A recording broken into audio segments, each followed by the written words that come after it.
সুপ্রিয় দর্শক, আসসালামু আলাইকুম। আশা করি ভালো আছেন, সুস্থ আছেন। কনক এগ্রো চ্যানেলে সবাইকে স্বাগত। আপনারা যারা বাগান বিলাস সহ বিভিন্ন গাছে গ্রাফটিং করে থাকেন বা মাল্টি গ্রাফটিং করে থাকেন, তাদের জন্য এই ভিডিওটি খুবই গুরুত্বপূর্ণ হতে যাচ্ছে।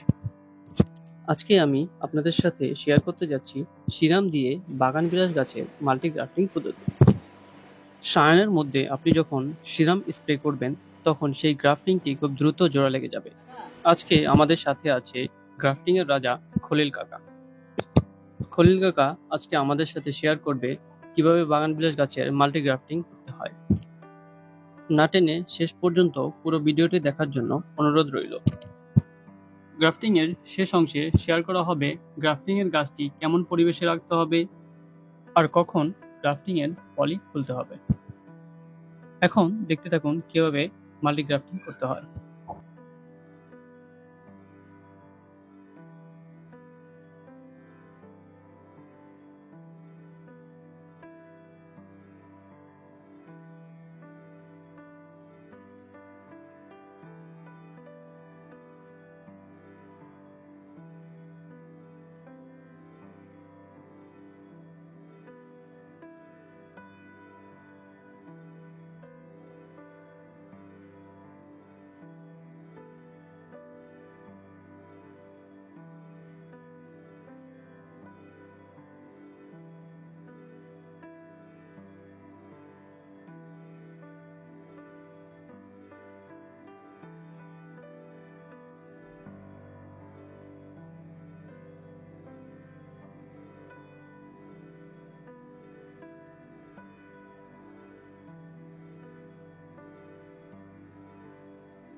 গ্রাফটিং করা হয়ে গেলে গ্রাফটিং এর গাছটি ছায়াযুক্ত জায়গায় রেখে দিতে হবে, যেখানে সরাসরি সূর্যের আলো না পড়ে।